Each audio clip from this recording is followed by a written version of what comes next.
Good afternoon.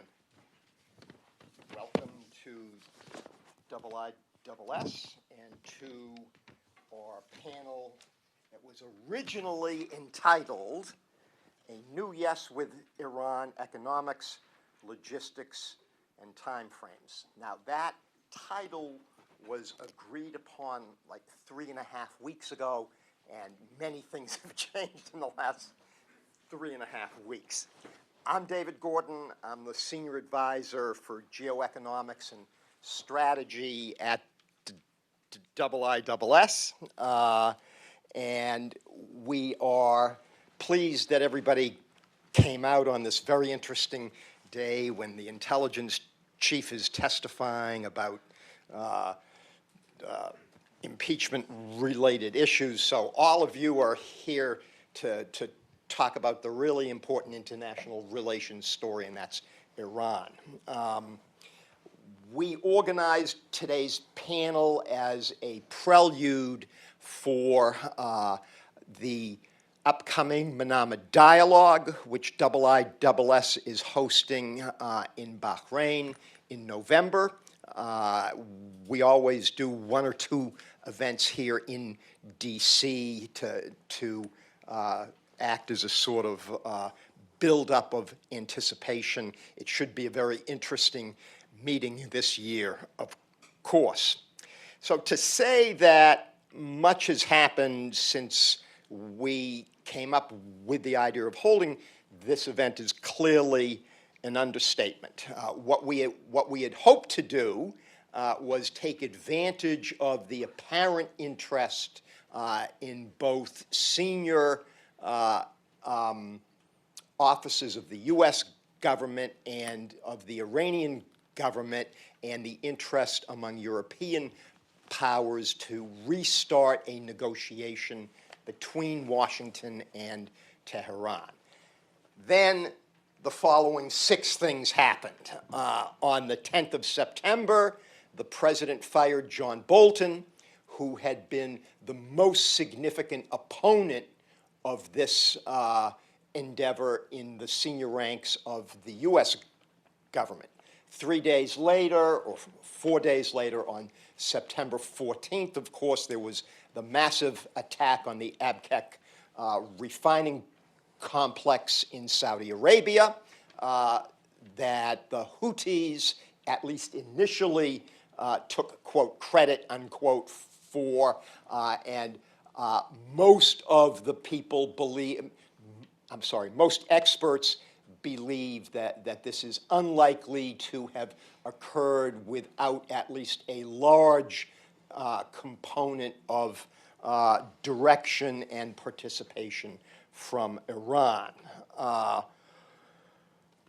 The U.S. responded by expanding financial sanctions, but financial sanctions were already quite broad. Oil sanctions were quite broad, and I think the consensus view among people watching sanctions is that the additional impact of these U.S. moves are not going to be very, very much. On the other hand, the Iranians are treating the new sanctions as if they're, if anything, more important and more challenging than oil sanctions. On Tuesday of this week, the UK, Britain, and France issued a joint statement, both saying that they were attributing the attacks to Iran and coming out very forcefully and saying that the pathway forward is for a negotiation between Tehran and Washington on a revised framework of an agreement. And that was the first time that certainly the 3 of these powers had gone quite so far.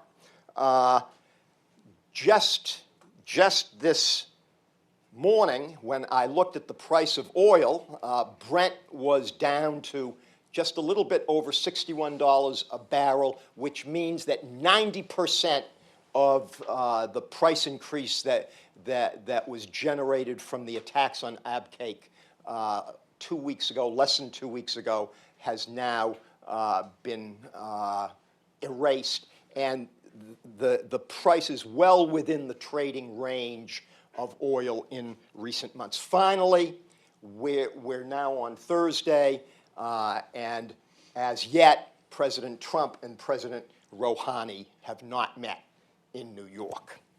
So today we will explore the whys and the wherefores of these events. And to do so, I'm joined by three very distinguished experts, each of whom has been working on elements of the U.S.-Iran conflict for quite a long time. Our first speaker is to my left, Dr. Suzanne Maloney, who is the Deputy Director of the Foreign Policy Program at the Brookings Institution. She is the author of several books on Iran and was a very distinguished senior member of the Secretary Rice's policy planning staff at the State Department, and we welcome her. She is going to focus her discussion on what was the Iranian calculation and what has been the role of sanctions in Iran and the response of the Iranian authorities to that. Our second speaker to my left is Dr. Neda Bolourchi, who is an assistant professor in the Middle East Studies program at Rutgers University. She's trained both as a lawyer and as a political economist, receiving a law degree from AU and a PhD from Columbia. She will explore some of the national security consequences and options that we now face in the aftermath of this set of events. Our final speaker will be Dr. Mahsa Rouhi, who is at IISS, working on our non-proliferation and nuclear program. She also hangs out at the Belfer Center at that school up in Cambridge, Massachusetts. I think she got confused because she got her PhD from King's College in the other Cambridge. But she's moved from one Cambridge to another Cambridge. Whether she's gone up or down in the hierarchy of universities, I will leave to others to decide. Mahsa is going to explore the really interesting questions, of course, of where to next and what would it take to get talks restarted and what might the agenda of a discussion look like. So without further ado, I will turn to Suzanne. I've asked each of the speakers to speak for roughly 10 minutes. If they talk for 15, I'm going to get aggressive with them. But of course, I'm in a weak position here. Extremely unusual in Washington that the moderator is surrounded by only women as presenters, and we're very proud to have done that today, although it was not our intent. We were just looking at who's the best person out there to do these talks, and I think we came up with the best lineup, even better than the Nationals could do. Suzanne. Thanks very much, David, and thanks to IISS for the invitation to join this all-star panel. It's the second time that I can remember being on a panel on Iran with all female experts, and I think it tells you something about the fact that there are a lot of really terrific women scholars and policy analysts who work on Iran.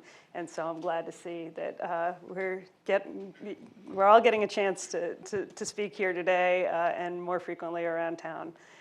Let me start off and give a kind of lay of the land of where I see the sanctions, how we got to where we are today, and maybe just a few other comments before I turn it over to Neda and Mahsa to tell you where we're going from here, which is probably, certainly the more important component of the discussion today. Obviously, as you all know, President Trump walked away from the nuclear deal in May of 2018, and that set off the clock for the reimposition of all of the sanctions that had been waived or suspended as a result of the Joint Comprehensive Plan of Action when it went into implementation in early 2016. So Iran had essentially a little over 2 years of at least some sanctions relief from the United States. It was certainly, if you talk to Iranians, not sufficient because, in fact, the primary U.S. embargo remained in place, as did sanctions that had been either legislated or issued via executive order as a result of a variety of other concerns about Iranian policies, whether it's human rights, terrorism, regional activities, religious freedom. There are a number of other sanctions programs and measures that remained in place even after the implementation of the JCPOA in January of 2016.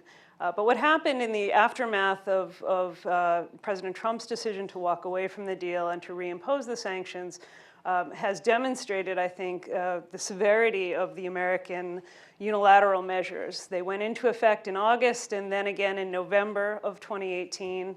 And in effect, what we saw even before the president began to, even before Trump finished his speech announcing the withdrawal from the JCPOA, was a process of a stampede for the exits by all those European and Asian companies, major corporations that were beginning to undertake negotiations for major investments with Iran, the financial institutions that had begun to explore reopening connections with the Iranian economy also immediately turned away. It was a very dramatic impact, and that has been felt, of course, by most directly by the Iranian people in the form of a considerable retraction of the economy, a complete and near complete end to foreign direct investment, certainly from Europe and from major Asian economies. This has had a major impact, certainly after November of 2018, when the oil sanctions went into effect on Iran's ability to export oil. At that time, 7 countries received waivers to continue importing from Iran at reduced levels. But in May of this year, of course, as you well know, President Trump announced that, in fact, no further waivers would be issued. And so Iran now is in a position where oil exports are at very historically low numbers. There's a debate about how much they're actually able to export. I won't engage in that debate because it would take more than our hour and a half before us, but I think it's worth noting that the levels are lower than they have ever been, except in the earliest days after the revolution itself.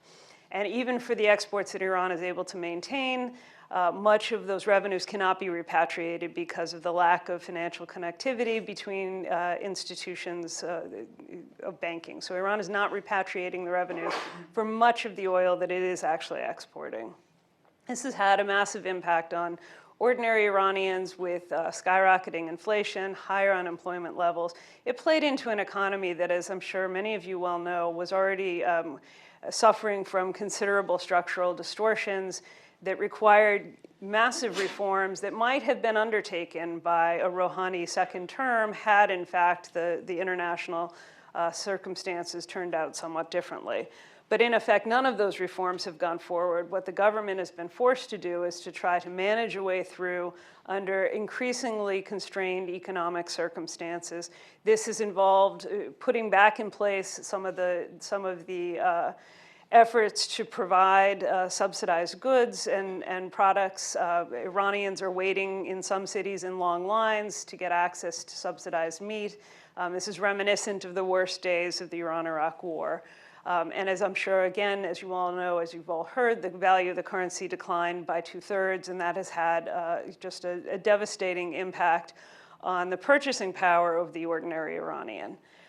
What I think is also important to note is, despite these really dire economic statistics, a dire macroeconomic picture that Iran is facing, that when you talk to Iranians, as much as they will emphasize the suffering, I think it's also quite clear that it has not produced the kind of collapse of the day-to-day functioning of the Iranian economy that many here in Washington either presumed or hoped for.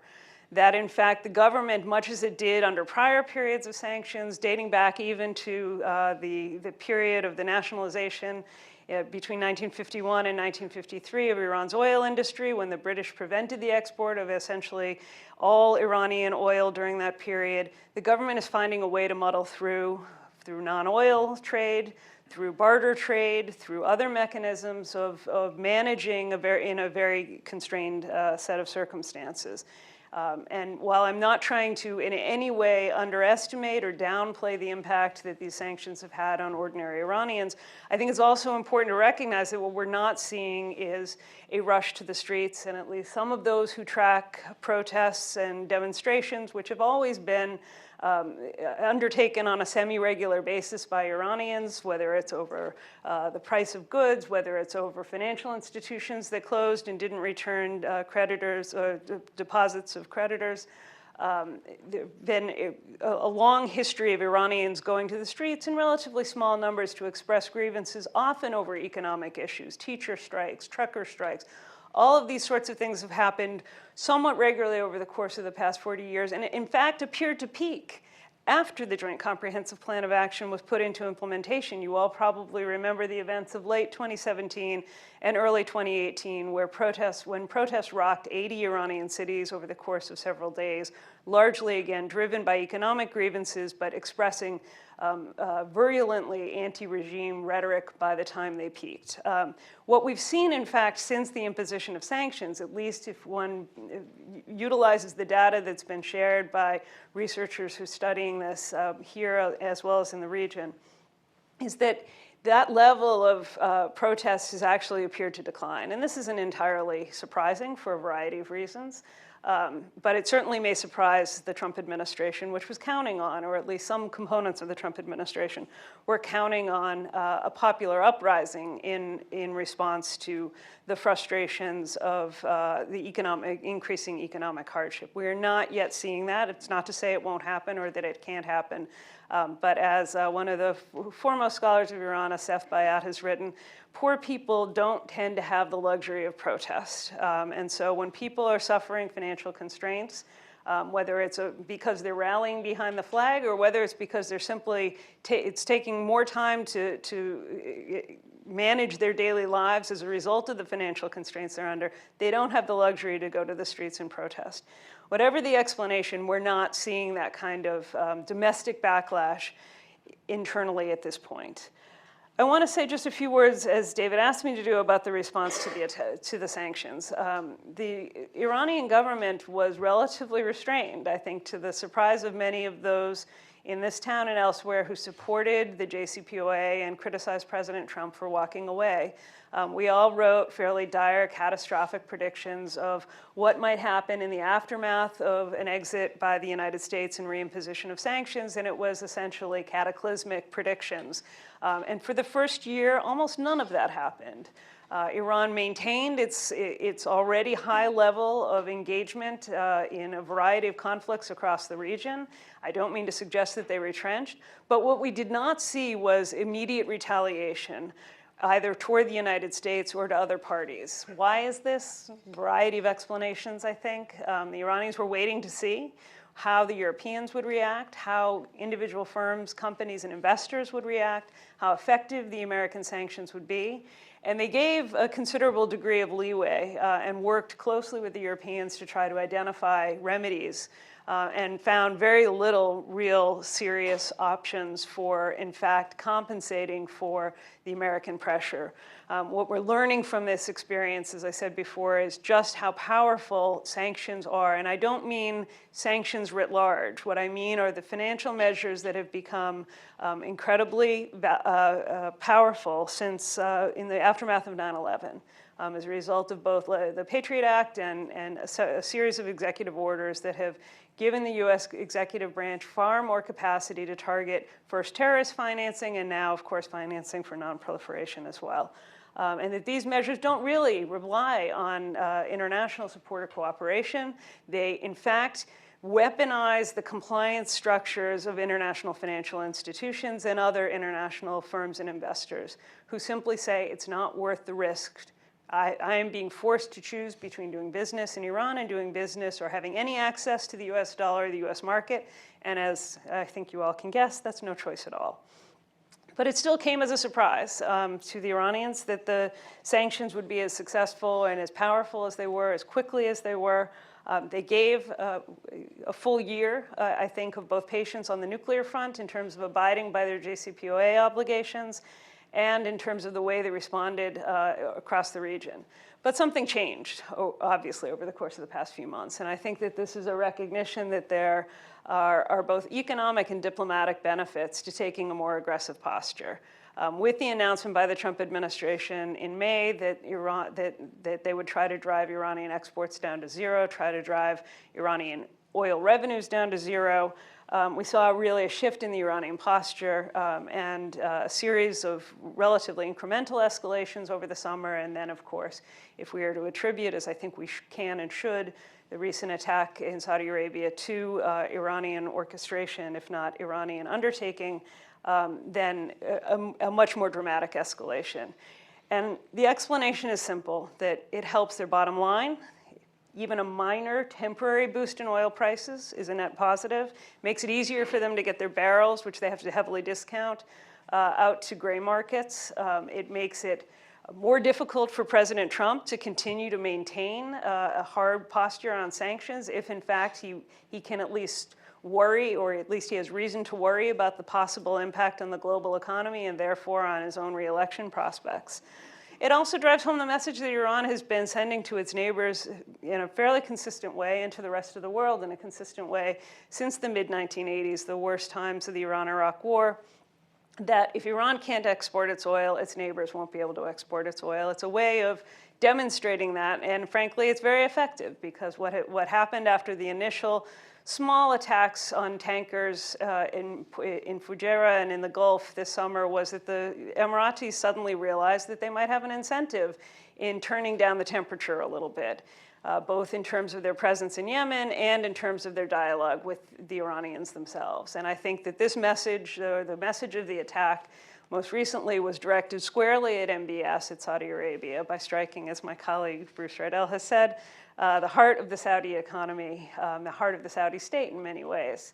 That, in fact, there will be a price to be paid if, in fact, this siege, this economic blockade continues.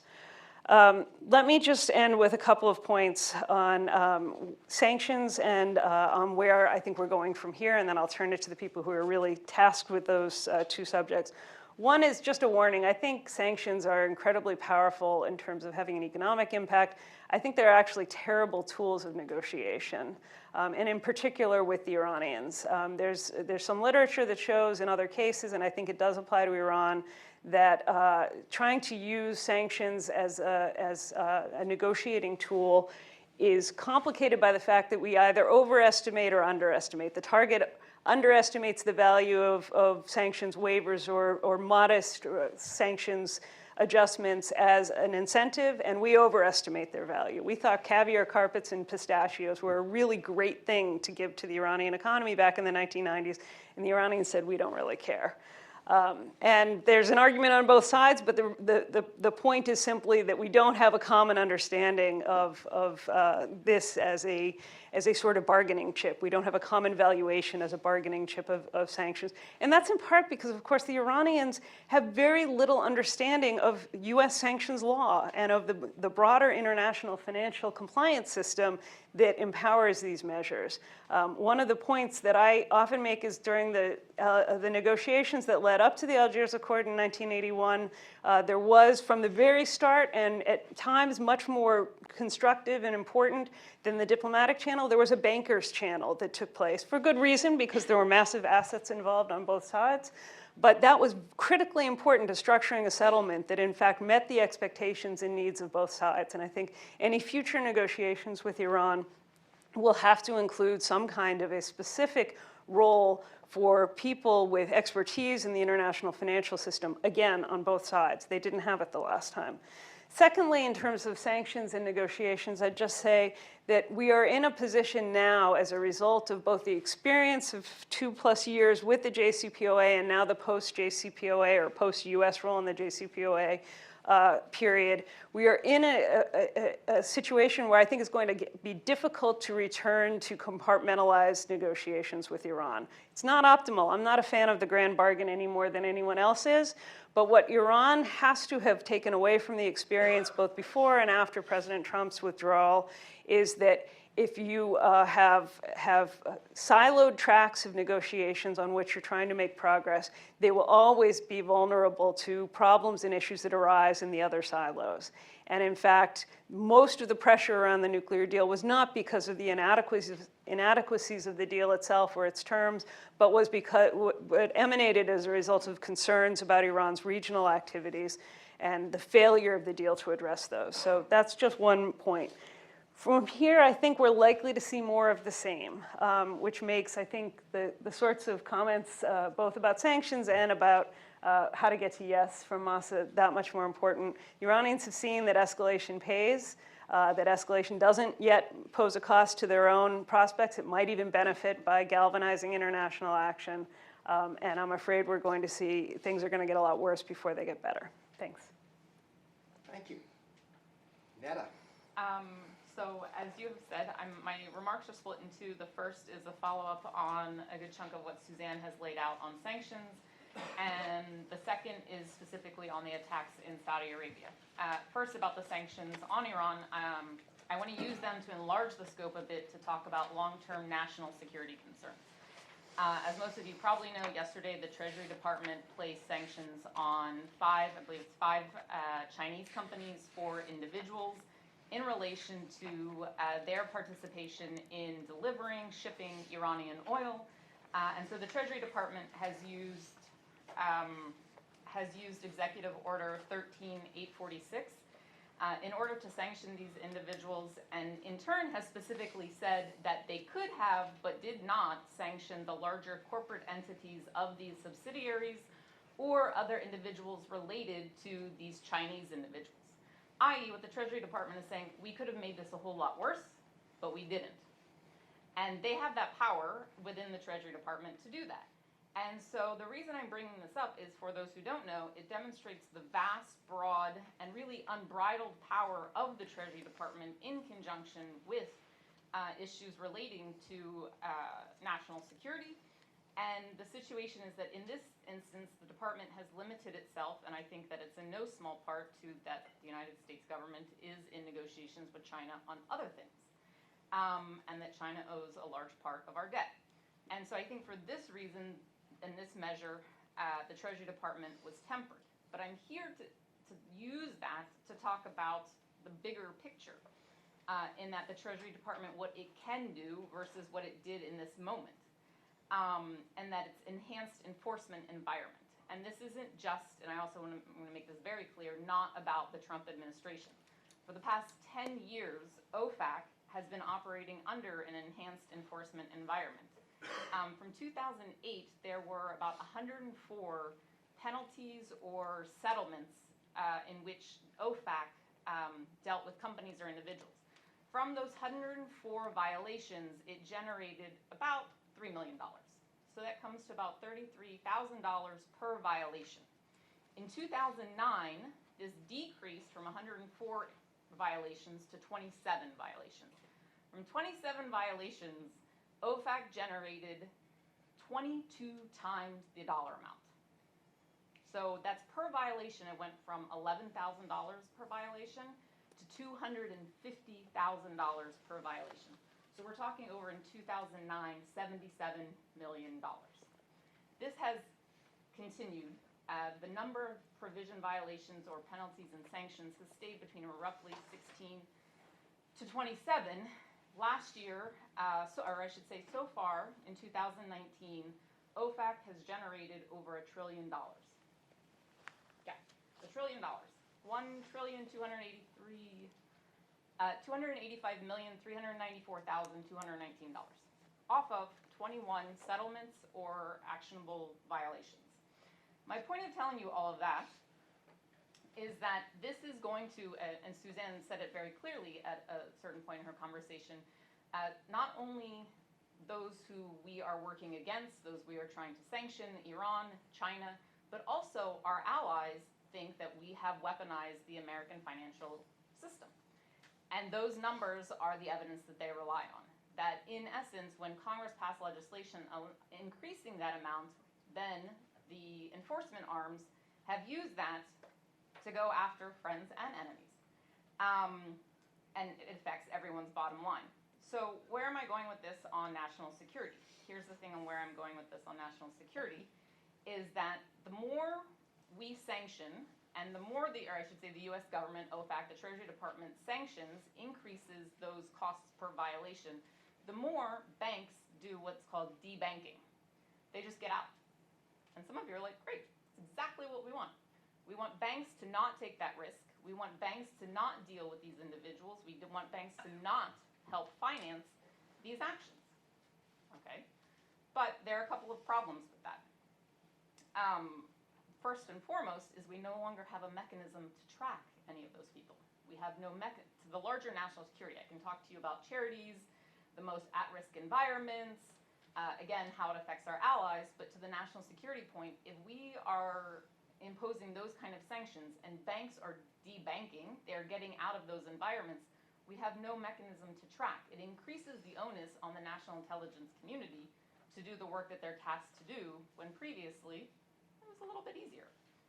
And so the other part that I want to say about this, in terms of national security, but a little bit different way, is that in the same way that actors will debank or they will just move to cash, we also increasingly see them going to cryptocurrencies. In August, just last month, we have this reporting that China has finished its testing of its national cryptocurrency. I promise you, in relation to Iran, China will be the first country that gets out a cryptocurrency to try to get a regional cryptocurrency running, so it can then evade American sanctions and American financial institutions.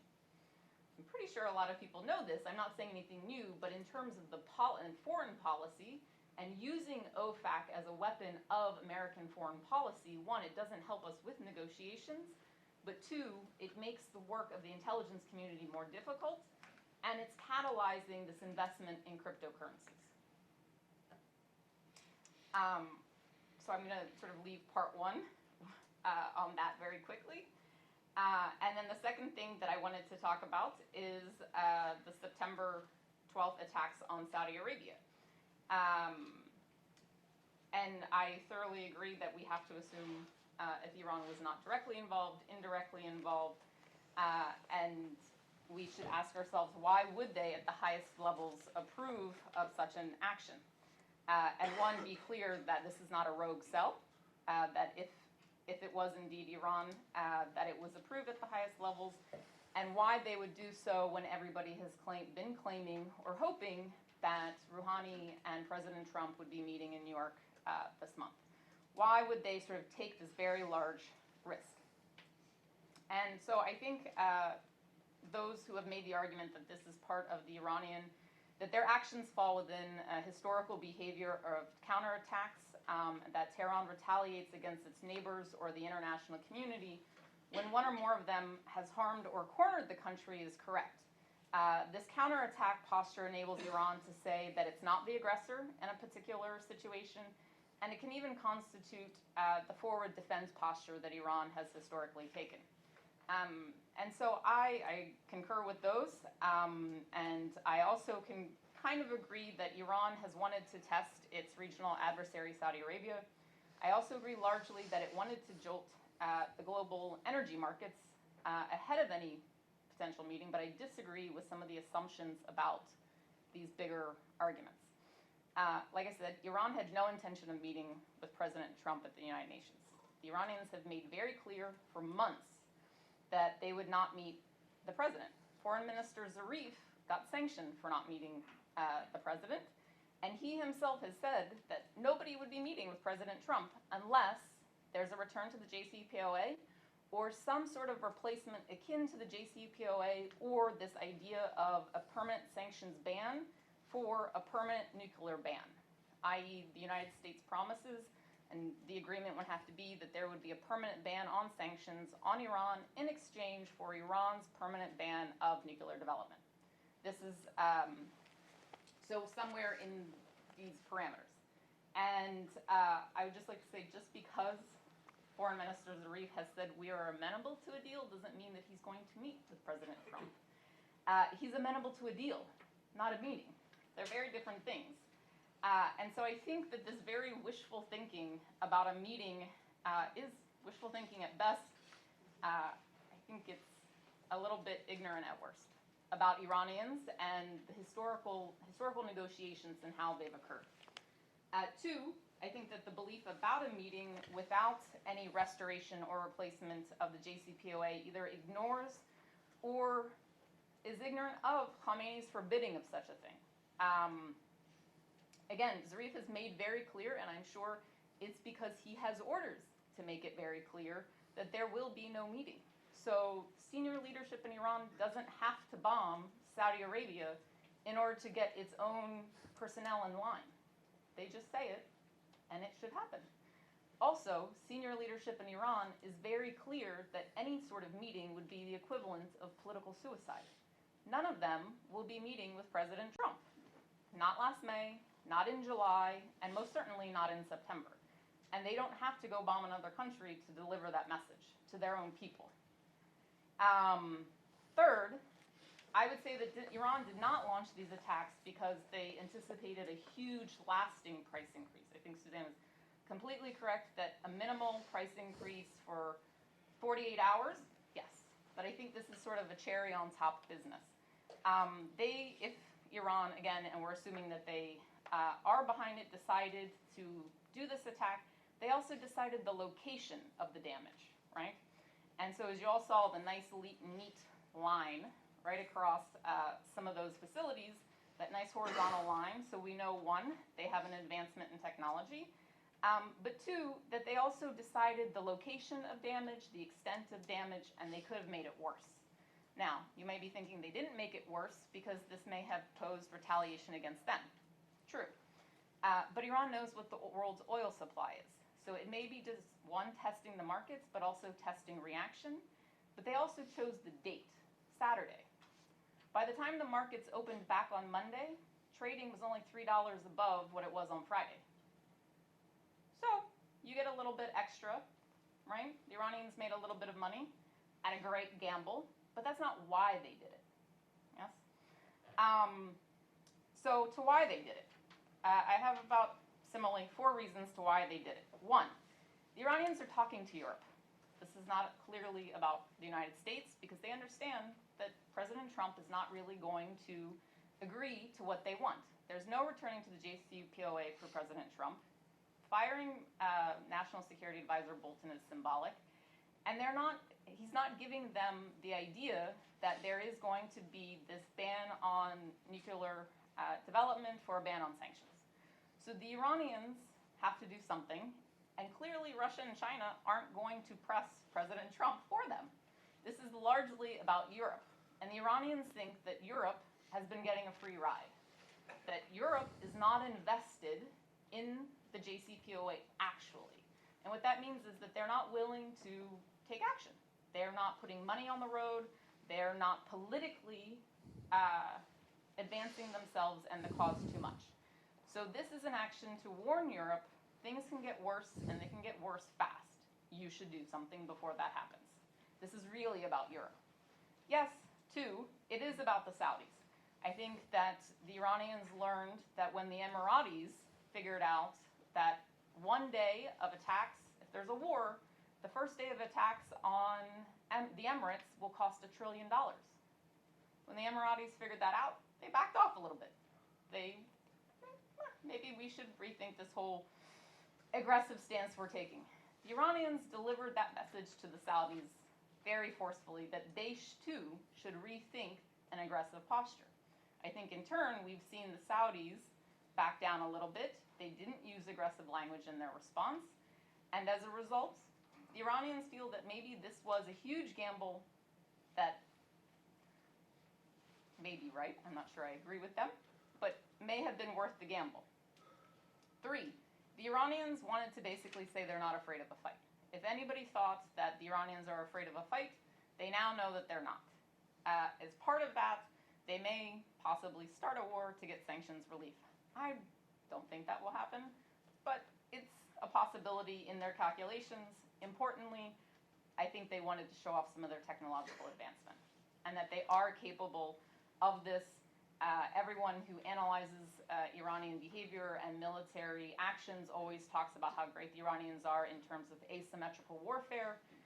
They showed you that this is a different proponent of how they can go about it and that they've made technical advancements.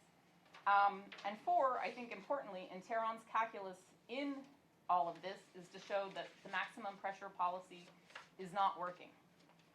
Sanctions program is supposed to get you back to the negotiating table, and it's supposed to change your behavior. None of that has happened. And this particular attack in Saudi Arabia also shows it's not going to happen anytime soon. And on that, with that anytime soon, I will leave it to Mahsa to tell us timetables. Thank you very, very much. Mahsa, Thank you. over to you. It's a pleasure to be here on this panel, and I feel like there's so much expectation of what I'm going to say about the timelines, and I don't think anybody has answers that clear. If they did, I think we would have had an agreement by now, and nobody was sitting here listening to this. But I'll try to just raise some of the issues that I think it needs the attention. I just follow on by some of the points that Neda and Suzanne sort of raised, which I think sort of gets me into my points easier. So this idea of, we will have more of this and escalation, and Iran will continue this strategy, and it pays off. I agree with that, but we need to keep in mind that, as Neda also pointed out, this is not, this is not an end for. This is not an end for the Iranians. This is a means to an end, right? They're not just escalating for the sake of escalation or to get into a war or a conflict. They're doing so to get leverage and also to negotiate from a strong position, not from a pressured, weak position that is capitulated. So keeping that in mind, this, as Neda mentioned, this is usually to show that there will be cost if there were to be any kind of military action, whether limited military strike or war with Iran. But the thing is, I don't actually think, and I think Iranians very well know, that this is not sustainable. I mean, maybe for a few months, but just you escalate until when? And I think the main reason why it's not sustainable, other than the fact that it could any time, Americans' life could be lost or something could just easily become a war, even though nobody wants it, it's the fact that if, let's say, in a month they're at the negotiating table, escalatory measures are not bargaining chips. They're not like the steps on the nuclear program that they're making that they can then use as bargaining chips with the US and say, okay, we reverse this particular step and we do that. When the attack happens, you can't reverse it. Whereas what the US is doing on the other side are sanctions after sanctions after sanctions. For each of those liftings, US will claim something at a bargaining table. So in that sense, I think these escalatory measures are something that Iran is doing because of lack of other options. But at the same time, they're not necessarily as beneficial other than just signaling that do not pick a war with us. I don't think they serve much more than that. And I do agree with what Neda said in response to sort of David's point. I don't think they estimated the price of oil to remain high. And I think it might have remained high, I assume, had this attack received a response and this escalated into a few back and forth. So the message that they were trying to convey, I think, was conveyed that any kind of escalation could inflict cost, and that's it. In thinking how to move forward here, I agree with Neda that most of the messaging is towards the Europeans, but I really, listening to President Rouhani and his remarks, I feel like it was really written to also message to President Trump. So I think there are a few things that needs to be reconciled here, but if they were reconciled, there is a possibility for kind of talks, and I'll go over them briefly. First, I think, so it seems like both countries want to avoid a war. So the objectives are the same. Let's not have a war, and they both want sort of a resolution to this situation. Each have their own incentive. President Trump ran a campaign of saying, I will get a much better deal than the JCPOA, and I will resolve all of these problems that the Iranians are causing, which is not happening. So he's very incentivized to make a deal with the Iranians. On the other side, President Rouhani ran a campaign of hope, similar to what you might have heard yesterday about the regional sort of initiative that he's talking about. Back at home, he ran on this issue of, I get Iran economic relief, a better life, and hope for the future and all of that. And with the failure of not the failure, but sort of this sanctions coming back, he has not delivered on that, and he's under immense pressure from every side, including people, the hardliners, everybody in the country, to deliver that. So he does have incentive to resolve the situation one way or the other. And I know that they're talking to Europe, but I think the Iranians have learned by now the hard way that the Europeans will not be able to deliver unless they have the American blessing. So I don't think that they have this idea of Europe, if Europe understands this is going to be very costly, they're going to invest more, they're going to give us more. I think that it's crystal clear to the Rouhani administration and the Iranians in general that there needs to be some kind of resolution with the United States, otherwise the situation will continue as is. So the problem here is that they have very different negotiating strategies. So as Neda mentioned historically, so President Rouhani wants a negotiating strategy exactly similar to JCPOA. Years or months of lower level or using a mediation to come up with a framework agreement. And then once you figured out all the details, then have a meeting with the Americans and then others and have a deal. So as he also, again, clearly mentioned that in his speech, he thinks that the real negotiations is when you have all the negotiations and details out, and then the photo op comes at the end, or the memorial photo, I think it's what he mentioned exactly, comes at the end. Whereas President Trump is looking for a North Korean style. He wants the meeting, and then he wants this followed by that. So that creates really a deadlock. It means that their strategy, the negotiating strategies, are just making them move in opposite directions, even though they're moving toward a similar objective. And part of the reason, I think President Trump wants this style is that he wants to take full credit for any agreement. And he thinks if there is a mediation effort like President Macron or a JCPOA style, then somebody like Kerry might be on the spotlight of getting credit for the negotiated deal. And he wants to be the person who gets the credit. So, a lot of also domestic politics plays into why they have these different styles. The other problem is that the Iranians have made it very clear that they want some kind of sanctions relief, before any talks could happen. Neda mentioned that, it used to be that they required U.S. to, return to the JCPOA. But I think another line that was tailored to President Trump and was interesting to me from Rouhani's speech was, if you're sensitive to the name, you can call it something else. And and the fact that he argued that there could be more for more, I think actually there might be some room for a deal or talks, even if U.S. didn't return to the JCPOA, because I think again Iranians by now understood that the President Trump will not return to the JCPOA. So if they were to find a resolution to this, they have to think out of the box and find that idea. So the issue of sanctions relief prior to the talk, I think, is what's really the most important thing here. And I really think if there were, and I don't think that U.S. will give what the Iranians probably are asking for, which is sort of a permanent sanction relief. And I don't think that's feasible. And I think they probably know that, but you always ask for more before you start a negotiation. So, I could envision a situation where U.S. could issue some waivers temporary for the duration of the talks to give Iranians something, not just to save face, but also to have the kind of economic relief that could basically satisfy not just the hardline faction, but the people that they got something. They're not negotiating under pressure, that U.S. backed off of its maximum strategy. And in that situation, and that for U.S., I don't think it's completely unfeasible to do. Again, these is just hypothetical. We're thinking about how to move forward. So none of this have happened so far.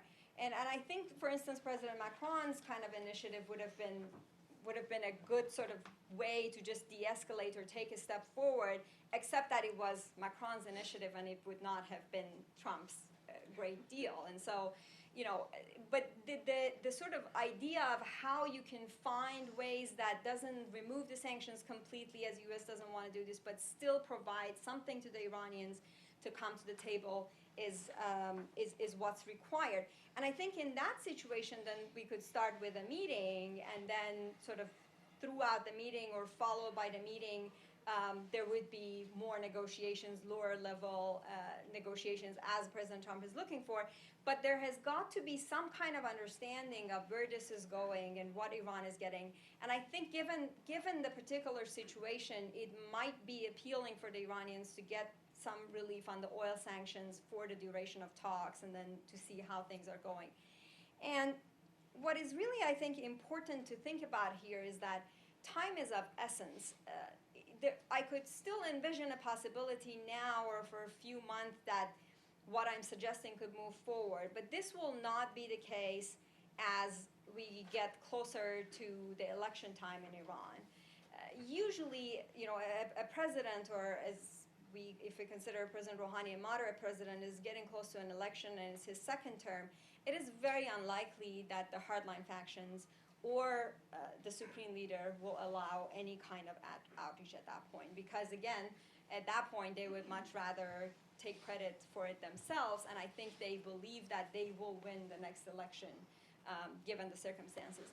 But I do think there's still some political capital left for Rouhani's administration to utilize in the right circumstances to move forward and get some kind of economic relief, now. And so I think really, time is really of essence, and it could be running out. And even though nobody wants war or seem to want war, it seems that things could easily get out of hand and move towards that direction. Whereas it would be important to sort of try to see, okay, what is really holding things back now, and try to find a resolution for that. Great. Well, those were three terrific presentations. Thank you. Thank you all so much. A lot of issues. I'll tell you what struck me. Just let me make a quick point on each. On Suzanne's presentation, I continue to be struck by this apparent paradox between these very, very harsh sanctions and the fact that, as you said, institutionally, the economy is still in place, and you haven't really seen any beginnings of a crumbling. And how long can that go? Is that a permanent condition, or what? I was quite impressed in Neda's talk. I had a discussion earlier this week with a senior U.S. military official that had all these parallels to what you said. And the U.S. military official was talking about the loss of deterrence. And I think that the Iranians' goal here was to try to put in place the loss of deterrence. Again, that suggests to me that when U.S.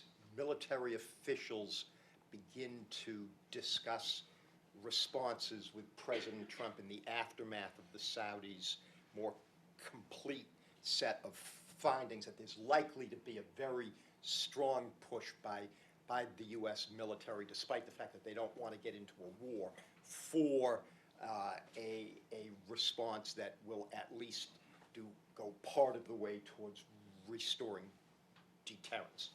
On Mahsa's point, I think this notion of the unsustainability of the situation is critical. And I do think that you have these interests that might be brought together. But I gotta say, I have a hard time figuring out what a trigger could be to create a start here. But with that, let me turn to the floor. We've got 35 minutes. If people could identify themselves, that would be terrific. Who wants to go first? Perry. Hi, Perry Boyle, on the advisory board at the Light of West. Why do the people in Iran put up with this? Why would they vote for hardliners? Why would they ever go to war? Like, they wouldn't be able to feed the troops in a war. Like, they're losing so badly here. Why don't they just say, Uncle, we'll be responsible, we'll stop kidnapping dual citizen, we'll stop, calling for the wiping off of Israel from the face of the earth, we'll stop, why do they do this? How can this possibly be in their interest? Neda. So nationalism. You've got it. I think there is, well, we'll split Iran a little bit up, and I don't mean in the balkanization term, but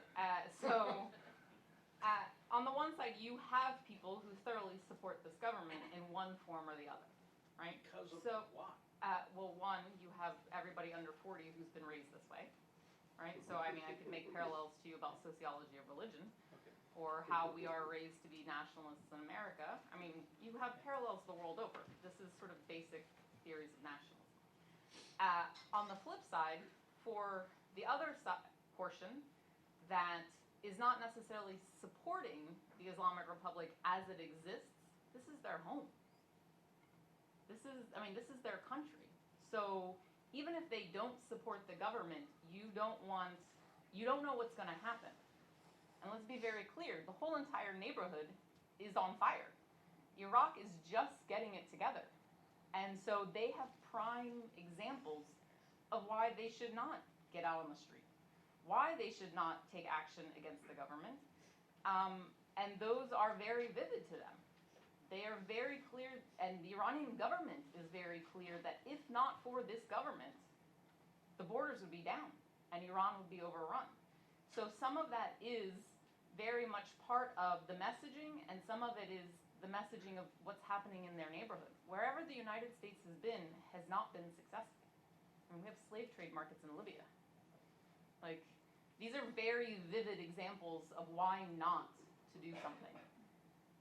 And then you do have on some of in the periphery, and I want to be very clear about protesters that Suzanne talked about in terms of labor, teachers, oil workers, even the middle class, right, who are upset about a variety of different things. That second, we can maybe lump them into the second group that I'm talking about, is separate from a smaller group of those who would like to secede or see the government fall.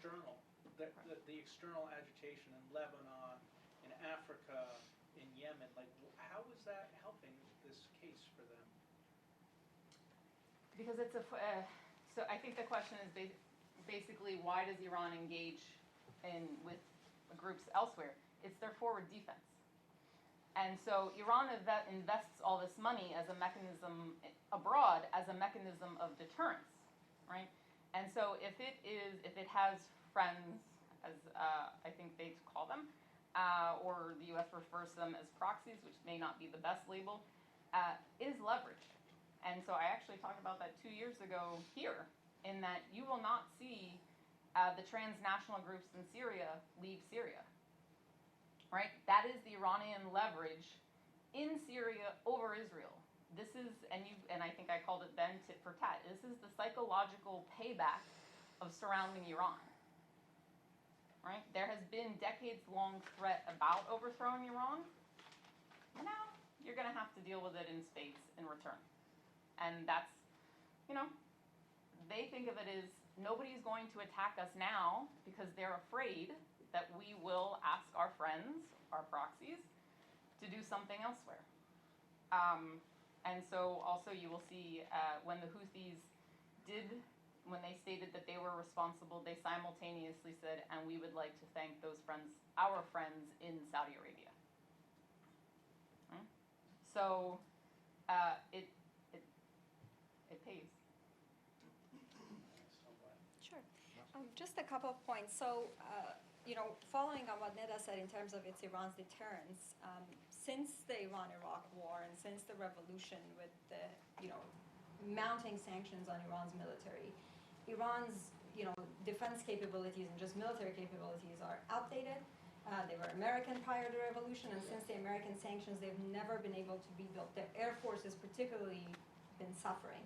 And so to compensate for that, they have resorted to these, groups elsewhere as ways to, similar to these escalatory strategy that we were talking about, to show that we might not have the strong military to fight a superpower, but we could inflict costs that will impact a superpower's cost-benefit calculation and make them think twice before attacking us.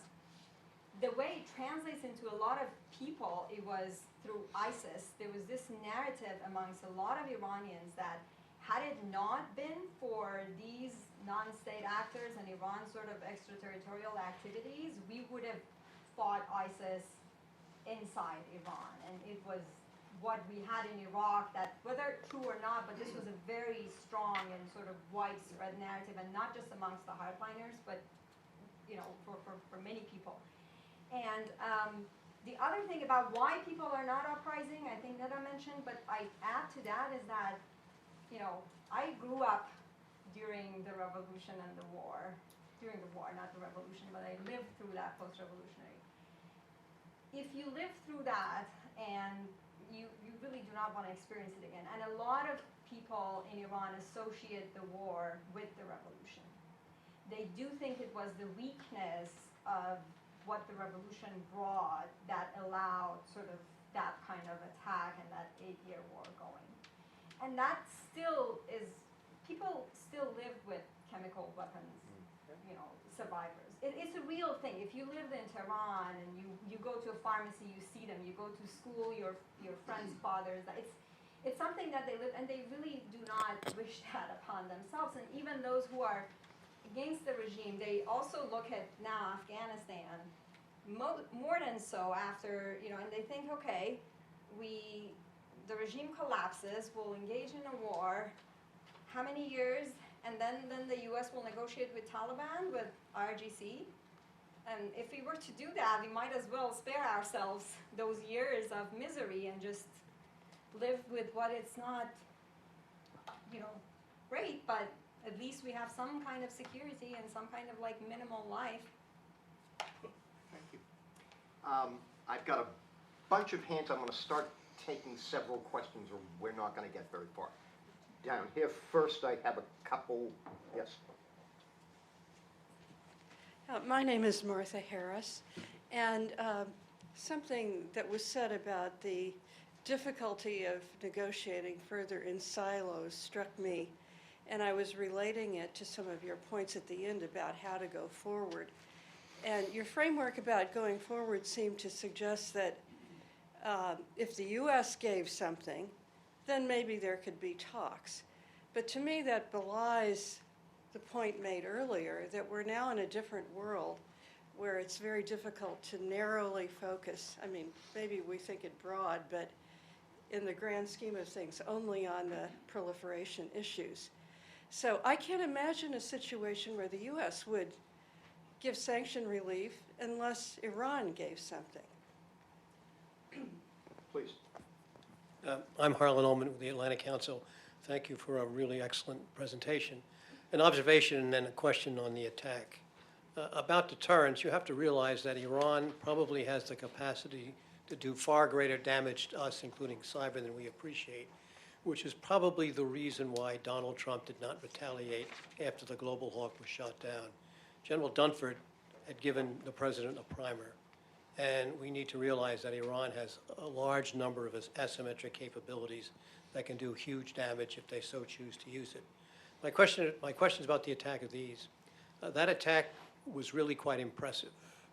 In fact, I doubt there's another power who could have done it without any sort of attribution the way that this has occurred.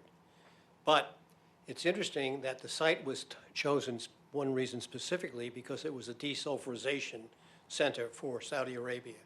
So I wonder first if you could comment about how that loss of capability could have contributed to reasons for the attack and its significance, which I think will be real over the time coming.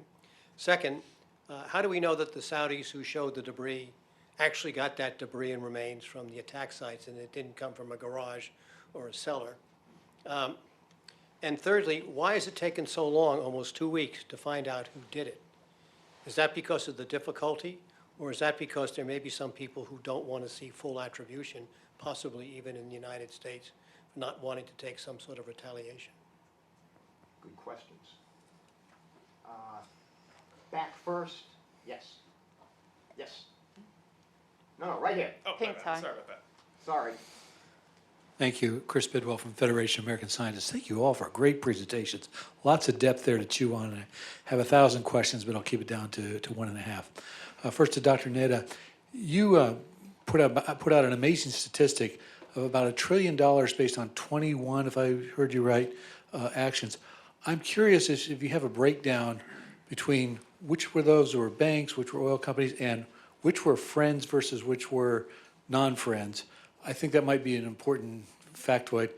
And finally, Dr. Susan, you mentioned that there were 4 or 5 bases for sanctions. Those are written in law, and which are easily accessible to anyone with a laptop. Do you have any explanation as to why Iran believed that those other sanctions wouldn't be enforced when the administration was only kept? The mantra was, this is only about nuclear sanctions. This is not about the human rights issues, the ballistic missiles issues, the women's rights issues, religious freedom, so on and so forth. Thank you. Yes. And then I'm going to return to the speakers. Okay, hi, Ian Relby. I was actually a doctoral candidate with Mahsa, and I'd be happy afterwards to tell you whether she went up or down when she went to John Harvard's educational startup in Massachusetts. But I actually want to start with something Mahsa just said about the military capability of Iran, because one of the areas where it isn't as lacking is in the maritime space, in the naval capacity. In fact, its navy is fairly strong. And I think Dr. Neda's points have really come across very strong vis-a-vis the Aramco attack in the context in which it occurred. But go back 4 months, if the Aramco attack had occurred before the maritime machinations of the last few months, I think it would have been a lot more shocking.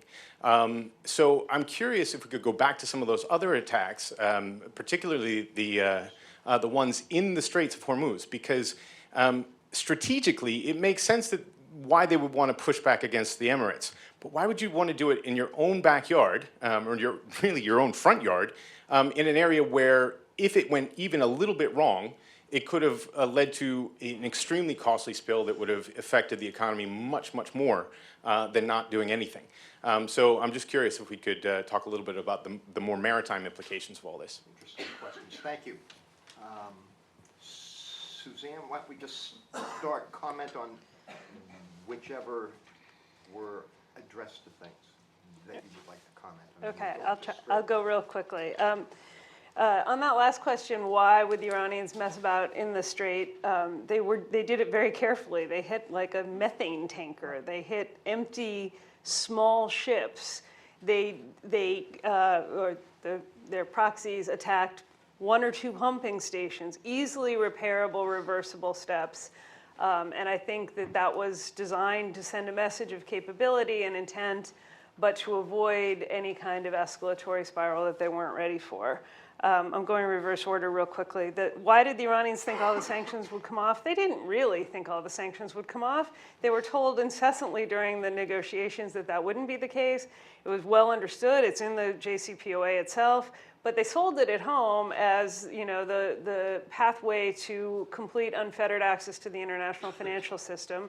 So they needed to make good on that. And number 2, I think they really didn't appreciate, in part because much of the rest of the world didn't appreciate, how powerful the continuing long shadow of enforcement actions, as Neda described, by the Treasury Department would have, even on trade that was now illicit during the JCPOA active period.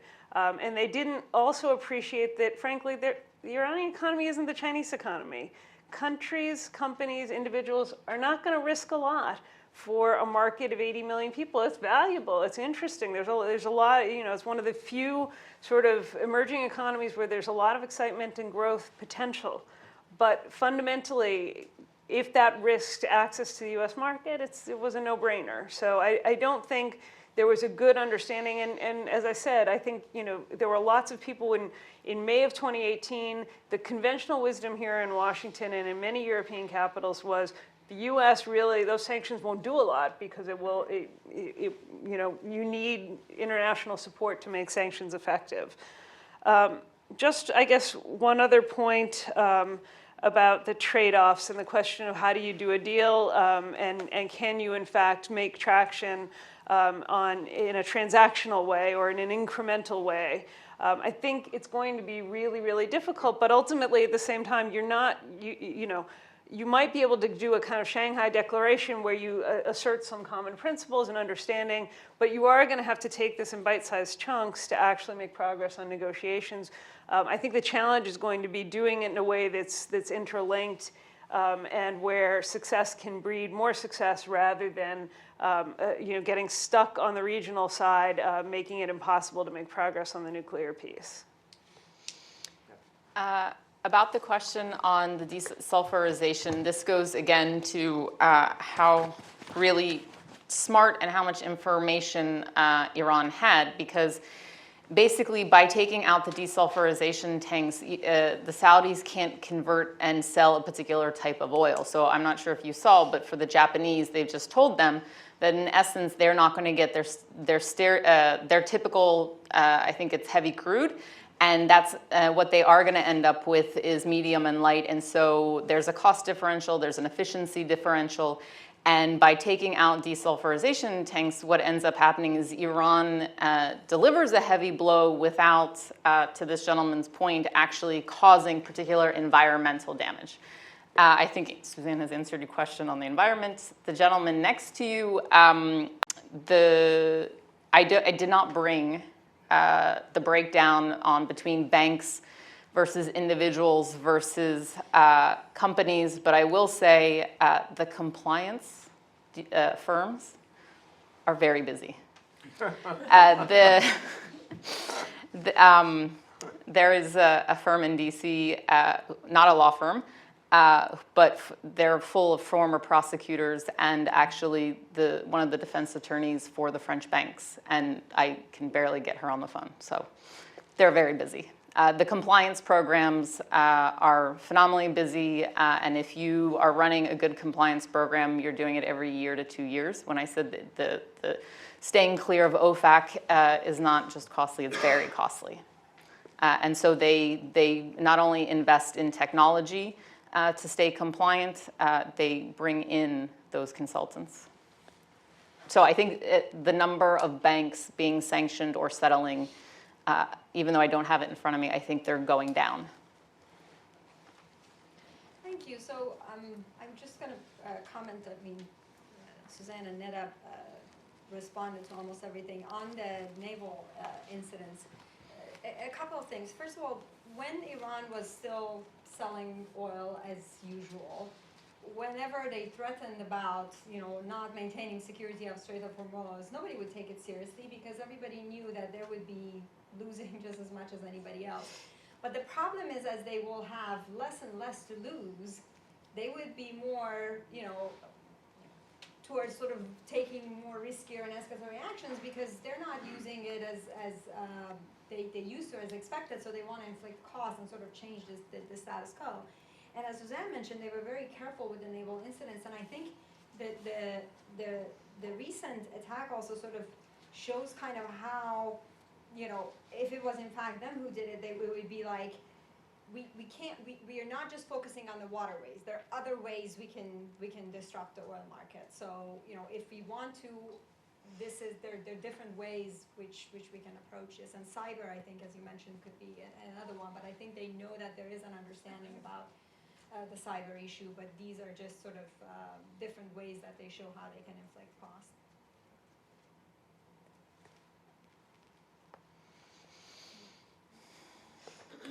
Yeah, I'm Ellen Frost, East West Center. Wonderful presentations. Ever since I traveled around Iran a few years ago, I've been dismayed, I think, by the failure of our policies. It seems to me in general we're strengthening the wrong people and hurting a lot of innocent people. So I want to step back and ask you to think really long range after Khamenei's death, maybe 10 years. I hardly ever hear any discussion of what it is we would like to end up with vis-a-vis Iran. And I would like to suggest that Iran become a kind of normal country with some business-like relations with us, nothing closer. And maybe that we learn how to take advantage of the Saudi-Iranian rivalry in the Gulf and figure it out. Now, Iran is a really middle-sized country with a rich culture. So here are the questions. What are the legitimate, in your view, interests that Iran has in the wider region? And what do we think Iran's legitimate interests are? And is there any overlap that we could grope towards in the future? These two gentlemen here. Stanley Kober. Khomeini once famously said, "We didn't make the revolution for the price of melons." I've seen Suzanne quote that. Well, I'd like to know what the original source is. But that's my question to you. If the revolution was not about anything economic, what was it for? I just have a comment. Hadi Samati, a comment and a question. I think Iranians are faced with a dilemma in terms of timeline. One is they don't want to help Trump too much, but at the same time, I think they know that they can best steal from him. So that dilemma will define how the timeline would work, in my judgment. If they can, because if Trump can deliver to them in a way, a sort of a sanction relief before they can sell it inside and the supreme leader, and then they can come up with some sort of a deal that will solidify sort of Trump's position in terms of its winning a re-election, possibly. And they don't want him to be re-elected. So they are caught really in this big dilemma, whether to help him or not. So the priority, I still believe, is first and foremost to ride out the timeline, so we possibly cannot get elected. But in the medium term, they will look into avenues that if they can come up with some sort of a possibility of sanction relief, then they can be sell it domestically and come back to a negotiation. So the first and foremost priority is to ride this out, and I think they can do it, provided that Trump does not get reelected. Then it's a whole different ballgame. But my question is, one of the underlying, I think, assumption of Iranians was that they will, even if they get a sort of a retaliatory strike back after the attack, it's worth the cost, the calculated cost. There will be 40, 50 tomahawk missiles striking somewhere in Iran, but they have sent the message already, and they're ready to take the heat. But to what extent that has affected the calculation of Saudis, really? I mean, not based on what we hear now that they're rethinking something, and they're doing something, but we don't know what exactly. But they managed to fracture that relationship between the U.S. and Saudis, and Emiratis and Saudis, and within themselves, the GCC. And that's, I think, is an incredible achievement in the sense of bargaining and strategic gamesmanship. Am I correct in that assessment, that they really have achieved to some degree to sort of fracture that relationship, and at least raise questions in terms of commitment of the U.S. to the region, and at the same time raise questions within the GCC itself, if there is a GCC left, actually, which I don't think there's much left anymore. Thank you. Mark.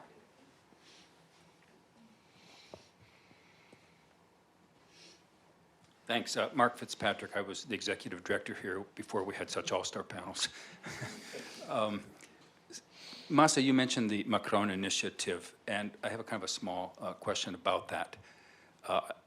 Trump may or may not have gone along with it, but the bombing of the Saudi facility, just sank it.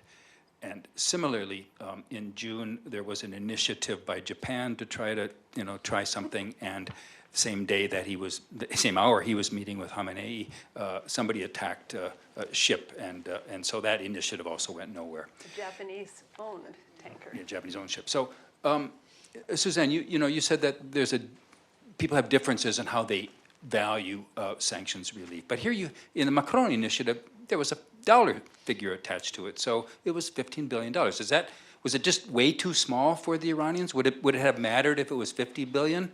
I mean, Neda, I understood all the reasons you explained why the attack, but there seems to be reasons not to attack if the process is you destroy an initiative that seemed to have some legs. As you know, okay, facial expression, maybe it didn't have legs, but I mean, maybe it did. I don't know. agree with you. I mean, I very hesitantly made that argument, trying to understand the Iranians, right? So I guess I should have probably said that in that putting forth those reasons, I myself had hesitancy that these are the reasons, but I clearly am not the one who makes those decisions, right? And so I had, in thinking about it, it's very much along the lines of, okay, historically, does this make sense? In the last sort of 6 months, does this make sense? And Suzanne wrote, as I'm sure most of you have read, a Washington Post article that lays out, I think we're in some overlapping agreement on it, about this escalatory posture that Iran has taken over the last several months. But I think ultimately, when you're talking about, so the Macron deal, largely when you total it, 15 billion is the equivalent of 1 year's of sales, adjusted for the market. Yes? Yeah. Yes. The Europeans. Yes. And so for the Iranians, okay, everybody's like, all right, great, 15 billion, that's 1 year of Iranian sales to the Europeans. This should, in theory, then give us 1 year, right? I don't think that the Iranians thought that, one, that was necessarily enough. It gives 8 or 9 months of breathing room, right? Let's take the 1 year down to 8 or 9 months of breathing room. And more to the point, it required a waiver. Right? The Europeans weren't, the Iranians said, all right, let's do this. You, as Europe, need to take this on. And the Europeans said, no, we have to get American approval. We have to get a waiver or something akin to it. And this is part of why Iran is mad. Because the Europeans are insisting, and Iran has been very patient. Everyone, right? We all agreed Iran has been surprisingly patient. They have stuck with the agreement. If I'm not mistaken, even their violations of the agreement are actually remedies within the agreement.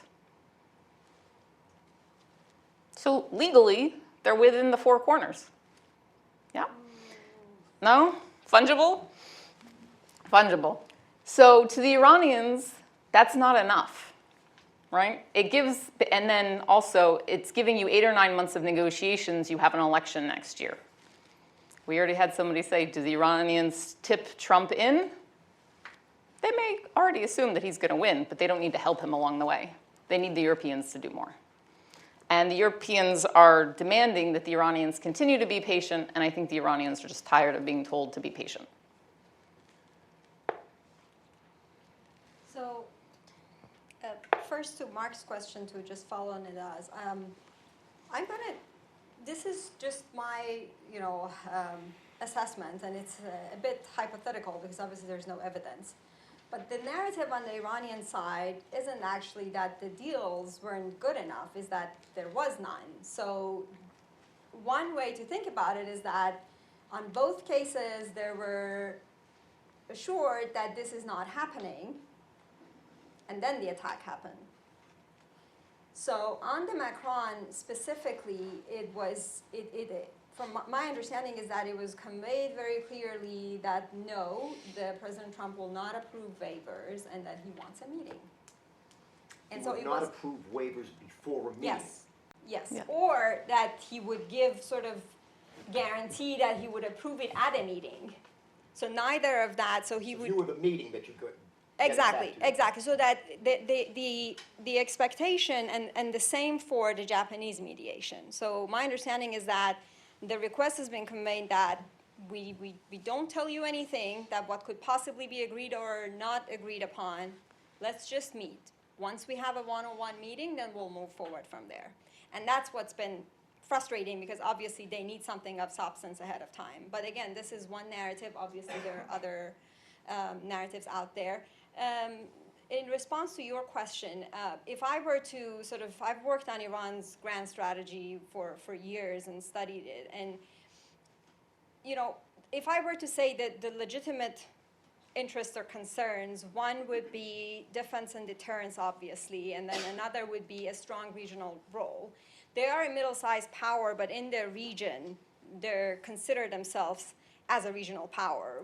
A U.S. official once actually said this to me, that said, if you are an Iranian official or a commander, you're sitting with the world map behind you, you look at it and you're the center of the world, and you want to be treated as such. And if you're not, you want to make that. And if you think about it, there's a gap between where they think Iran should be in terms of its regional role, in terms of its military capacity, power, than what it is now. There's a huge gap since the revolution. And all of these acting out supposedly were to fill that gap. But yet, because of the nature of the regime or the establishment, the U.S. has been unwilling to give that to Iran. And so that's what we need to, and I don't think with death of Khamenei necessarily that would resolve. I actually think that a resolution between the two countries have a much higher chance before he dies than after, because if anybody were to approve of such a thing, would be Khamenei himself. Whereas after he dies, any future leader would not be in such of a strong position to approve reestablishment of the relations with the West or not. And so I know this is against the general narrative, and everybody thinks that once Khamenei dies, Iran would be a different country. And what I worry most is that with these sanctions ongoing, Iran moves towards even further isolation, and the economy becomes they go full on a resistant economy, and then they become like we will have a North Korean case on our hands, with or without nuclear weapons. And in that case, then it would be very difficult to provide any kind of incentive for them to change behavior, to change policy, change approach, anything. So that's why I think the timing is of essence as we move forward, because things could just turn for worse. They don't always turn for better. Suzanne. It's a very Iranian point of view. I think that they won't always get better. It's informed by 40 years of experience. Just a couple of quick points. Just back to the Macron initiative. I have a and it's a theory. We can all have our theories of the case. Maybe a little darker theory of the case. That, as I think both of you said in different ways, this wasn't really as appealing as it sounds for a variety of reasons, because it was essentially short-lived, because there wasn't full U.S. commitment, and obviously in the Japanese case, there wasn't even really a proposal on the table. But I think it also is a calculation on the part of the Iranians that they get more through punching back than they do through making preemptive concessions. I don't think it was an accident that a Japanese ship was hit while the Japanese prime minister was sitting with Khamenei. I think it was an entirely deliberate message that was being sent, and if it wasn't, boy, someone should have lost their job for that one. And I think, if I'm sitting in Tehran, I say, these sanctions are unjustified. I've done everything I'm supposed to do under the JCPOA. The U.S. has put sanctions on me. You want me to settle for a credit line from the Europeans, who I don't trust really any more than I trust the Americans? And it's a credit line. It's not even money in my bank. I mean, are you kidding me? It's an insult. That would be my response if I were sitting in Iran. I'd say I want full, unfettered access to the international financial system, as I was promised. I want my exports to flow freely. I don't want any of this. Now, obviously, the Iranians aren't going to be able to demand a maximalist position, but I think the calculation is, by demonstrating that there is a consequence to this continuing crisis, and it hurts the global economy, and that it hurts the neighborhood, and impacts the security of all countries that care about the free flow of oil, then I think it's an effective tactic. And on the price of melons issue, I actually have the citation in my book. It's in, I think, the first chapter. He didn't actually say quite that, and it didn't actually mean quite what it has been meant to mean, which is that the economy is irrelevant. I think the economy was relevant to Khomeini, and it has become ever more relevant to the legitimacy of the Islamic Republic. And somewhere on Amazon you can read a really long book as to why I think that. But I want to just highlight something that Dr. Samati said, because I think it's hugely important, and I haven't quite grappled with it.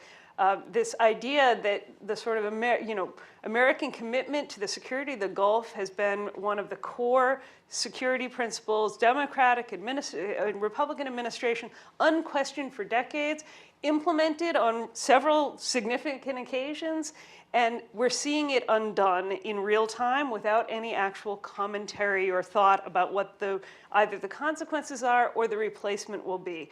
I actually don't think it's an Iranian initiative. I don't think it's credit to Iran that this is being undone. I think it's you may be the beneficiary. Iran may be the beneficiary of it. May not be. Since 2003. But I think it is. I think it is the consequence of a couple of different phenomena, including the changing energy market dynamics. Most importantly, the fact that in 1991 it was axiomatic that we had to defend the world's supply of oil from the Persian Gulf, and now Americans say, why? Why would we want to? And you have Democrats and Republican senators saying, of course we can't go to war for oil. The other piece of it is just the sort of coming to fruition, I think, of a long, slow buildup of frustration and popular revulsion toward the Kingdom of Saudi Arabia for a variety of reasons. You can date it to a variety of causes, whether it's 9/11, but I think it culminated with Khashoggi, and it's never going back. And obviously, the fact that the United States has been involved with two seemingly endless wars that have engaged hundreds of thousands of Americans on the battlefield, had come at a tremendous cost to the U.S. economy, and that you now have a Republican president who is willing to go on record as saying this is something that was a waste of money. That I think is a very different set of political circumstances, and it's leading to a whole new, I think, moment of what U.S. national security principles with respect to the Middle East are, and I don't see an answer, but I think you raised a hugely important point.